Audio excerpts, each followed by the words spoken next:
ইস্টবেঙ্গল ভারত সেরা ইস্টবেঙ্গল চ্যাম্পিয়ন দল। ইস্টবেঙ্গলের সামনে এবার লক্ষ্য হচ্ছে এএফসিতে ভালো ফলাফল করা। তো ইস্টবেঙ্গল দল গঠনের কাজেও আমরা দেখতে পাচ্ছি তারা অ্যাক্টিভ রয়েছে, একের পর এক প্লেয়ারের সঙ্গে কথাবার্তা বলছে। তো আদেও কি ইস্টবেঙ্গলের প্রচুর প্লেয়ারের প্রয়োজন রয়েছে এই দলে?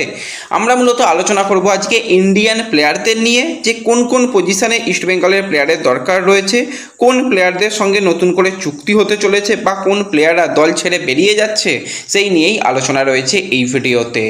ইন্টারেস্টিং ভিডিও হবে, শুরু থেকে শেষ পর্যন্ত দেখো। ভিডিও ভালো লাগলে সকলে একটু লাইক শেয়ার করে দিও, আর যারা চ্যানেলে প্রথমবারের জন্য এসেছো মনে করে চ্যানেলটাকে সাবস্ক্রাইব আর ফলো করে নিও, তাহলে প্রিয় দলের খেলার সমস্ত আপডেট তোমরা এখানে পেয়ে যাবে।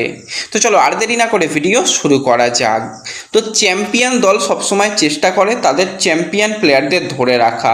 তো সেইভাবে ইস্টবেঙ্গল কিন্তু ট্রান্সফার মার্কেটে কাজ করছে যে চ্যাম্পিয়ন প্লেয়ারদের ধরে রাখতে হবে, এবং যেই পজিশনগুলোতে নতুন প্লেয়ারের প্রয়োজন রয়েছে, শক্তি বাড়ানোর প্রয়োজন রয়েছে, সেই জায়গাতে অবশ্যই আরও ভালো মানের প্লেয়ার নিয়ে এসে আরও শক্তিশালী দল গঠন করা। তো 31শে মে 2026-এ গিয়ে অনেক প্লেয়ারের কন্ট্রাক্ট শেষ হয়ে গেছে ইস্টবেঙ্গলের সঙ্গে। তো মূলত যদি আমরা ইন্ডিয়ান প্লেয়ারদের মধ্যে কথা বলি, প্রথমেই আমরা কথা বলবো একটু অ্যাটাকিং লাইনের প্লেয়ার জেরির কথা। তো 29 বছর বয়সী এই রাইট উইঙ্গার কিন্তু ইস্টবেঙ্গলে এসেছিল উইন্টার ট্রান্সফার উইন্ডোর সময়। কম সময়ে সে ইস্টবেঙ্গলে যোগদান করে। প্রথমের দিকে তার একদমই ফিটনেস ছিল না, প্রি সিজন করে অল্প একটু গেম টাইম পেয়েছিল, এবং যতটুকু খেলেছিল খুব খারাপও নয়, এবং যে খুব ভালো কিছুও জেরিও করতে পেরেছিল সেরকমটা নয়। তো জেরি সুলভ পারফরমেন্স কিন্তু হয়নি। এবার জেরিকে মূলত নিয়ে আসা হয়েছিল একটা ব্যাকআপ অপশান হিসাবে, কারণ রাইট উইং পজিশানে প্লেয়ারের অভাব। ইস্টবেঙ্গলের কাছে যে সমস্ত প্লেয়াররা রয়েছে যদি তোমরা তাকাও, ভিষ্ণু লেফট উইংয়ে খেলে, নাওরে মহেশ লেফট উইংয়ে খেলে, বিপিন লেফট উইংয়ে খেলে, নন্দকুমার লেফট উইংয়ে খেলে। তো চারজন লেফট উইং পজিশনের প্লেয়ার, তারা রাইট উইংয়েও প্রয়োজনে খেলে দিতে পারে। এবং যদি আমরা কথা বলি সেই জায়গাতে যে ইস্টবেঙ্গলের কাছে তো আরও যে সমস্ত প্লেয়ার রয়েছে, এডমন্ড সেও লেফট উইংয়ে খেলতে ভালোবাসে, কিন্তু প্রয়োজনে তাকে রাইট উইংয়েও ব্যবহার করা হয়। তো এই জায়গাতে ইস্টবেঙ্গলের একটা রাইট উইঙ্গার প্রয়োজন রয়েছে। জেরির যেরকমটা সম্ভাবনা শোনা যাচ্ছে, হয়তো নতুন করে ইস্টবেঙ্গল তার দিকে ইন্টারেস্ট শো করছে না, এবং জেরির কাছে অলরেডি নর্থ ইস্ট ইউনাইটেড এফসির তরফ থেকে একটা অফার এসেছে, ভালো অফার।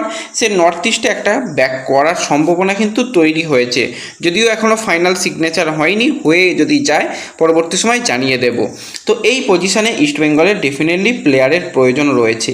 এছাড়া নন্দকুমারের যদি কথা বলি, তারও তো কন্ট্রাক্ট শেষ হয়ে গিয়েছিল, কিন্তু নন্দকুমারকে ম্যানেজমেন্ট ধরে রাখতে চাইছে এক্সপিরিয়েন্স প্লেয়ার হিসাবে, স্কোয়াড প্লেয়ার হিসাবে মূলত তাকে রাখার চেষ্টা রয়েছে। হ্যাঁ, ফার্স্ট ইলেভেনে নন্দ হয়তো প্রতি ম্যাচে চান্স নাও পেতে পারে, কিন্তু ব্যাকআপ অপশান বা বেঞ্চের শক্তি বাড়ানোর জন্য কিন্তু নন্দর মতন প্লেয়ারকে কোচ পছন্দ করছে, এবং ম্যানেজমেন্টও তাকে রাখার চিন্তাভাবনা করছে। তো এই দুজন প্লেয়ার কিন্তু কন্ট্রাক্ট একদম শেষের দিকে এসে গেছে বা শেষ হয়ে গেছে, সেটা বলাই যায়। এছাড়া যদি আমরা কথা বলি একটুখানি আরও অন্যান্য প্লেয়ারদের দিকে, তো মিডফিল্ড পজিশানে ইস্টবেঙ্গলের কিন্তু প্লেয়ার লাগবে, কারণ ভানলাল পেকা গুইটে 19 বছর বয়সী এই মিডফিল্ডার, তাকে আইএসএল স্কোয়াডে রেজিস্টার করানো হয়েছিল, কিন্তু তাকে গেম টাইম দেওয়া যায়নি, কারণ ইস্টবেঙ্গলের মিডফিল্ডে মূলত বিদেশিরাই খেলছিল। প্রয়োজনে সৌভিক চক্রবর্তীকে ব্যবহার করা হচ্ছিল। দেখো, একটা 34-35 বছরের প্লেয়ার, সৌভিকের এখন বর্তমান বয়স হচ্ছে 34, আর কয়েকদিন বাদেই 35 হয়ে যাবে। তো 35 বছর বয়সী একজন প্লেয়ার মিডফিল্ডে যে ডমিনেট করবে সেটা আশা করাটা হচ্ছে বোকামো।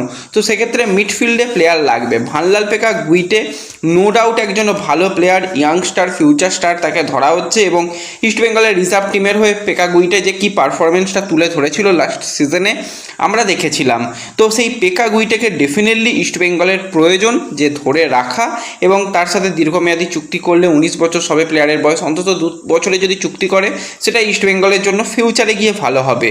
এবং সৌভিক চক্রবর্তী, তাকে রাখা হচ্ছে ওই মূলত একজন ইন্ডিয়ান প্লেয়ার, জার্সির ওয়েট বোঝে, ড্রেসিং রুম কন্ট্রোল করার ক্ষমতা রয়েছে, তো সেই কারণে সৌভিক চক্রবর্তীকে রাখা। এছাড়া সৌভিকের কাছ থেকে এখন নিজের যদি সেরা খেলাটা বলো যে সৌভিককে দিতে, যে 3-4 বছর আগে তুমি যেটা খেলা খেলতে, সেটা সৌভিকের পক্ষে দেওয়া সম্ভব নয়। তো সেই জন্য কিন্তু সৌভিক চক্রবর্তী বা এই ভানলাল পেকা গুইটের পজিশানে প্লেয়ার তো লাগবে। গুইটে পেকাকে রেখে দেওয়া গেলে তো খুবই ভালো, কিন্তু সেই জায়গায় মিডফিল্ডে প্লেয়ার কিন্তু লাগবে।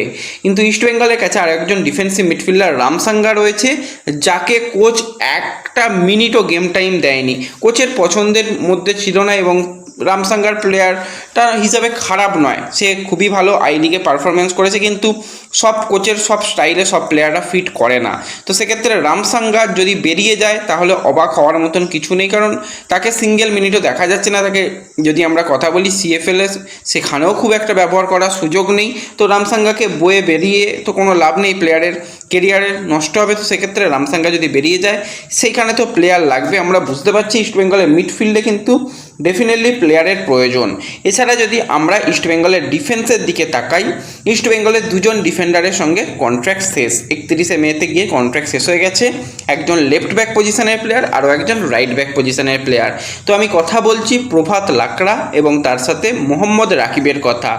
রাকিবের কিন্তু খুবই ভালো সিজন, লাস্ট 2টো সিজন গেছে।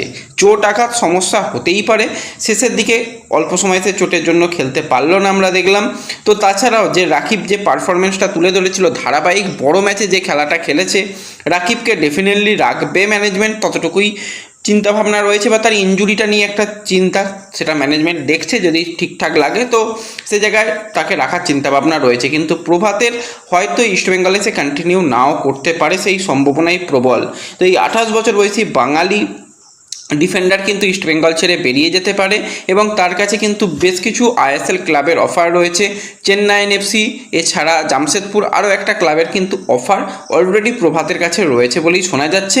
তো এই দুজন প্লেয়ারকে ছাড়া হচ্ছে, তো এই জায়গাতে দুজন সাইড ব্যাক ইস্টবেঙ্গলের তো লাগছেই, এটুকু তোমরা নিঃসন্দেহে ধরে নিতে পারো। তো প্লেয়ার লাগবে।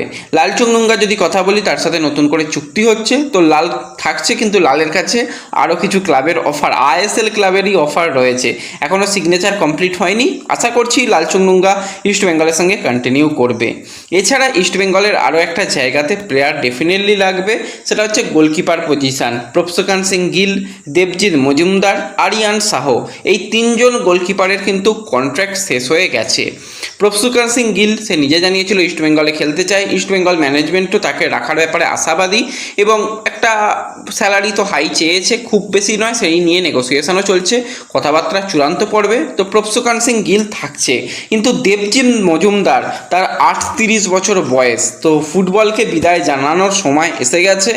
তো দেবজিৎ মজুমদারের জায়গায় ডেফিনেটলি একজন ব্যাকআপ গোলকিপার বা সেকেন্ড চয়েস গোলকিপার হিসাবে লাগবে।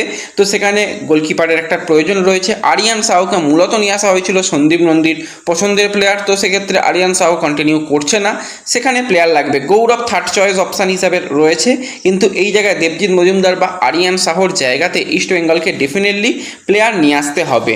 তো ইস্টবেঙ্গলের কিন্তু এই জায়গাগুলোতে মূলত ইস্টবেঙ্গলের গোলকিপার প্লেয়ার লাগছে, দুই দিকে সাইড ব্যাক লাগছে, মিডফিল্ডে একজন ডিফেন্সিভ মিডফিল্ডার, একজন অ্যাটাকিং মিডফিল্ডার হলে খুবই ভালো হয়, রাইট উইংয়ে প্লেয়ার লাগছে। তো এই 6টা জায়গাতে কিন্তু ইস্টবেঙ্গলের প্লেয়ার লাগবে, এটুকু আমরা বুঝতে পারছি। এবং কিছু প্লেয়ারের সঙ্গে নতুন করে চুক্তিও যেরকম হবে সেটাও তোমাদের জানালাম।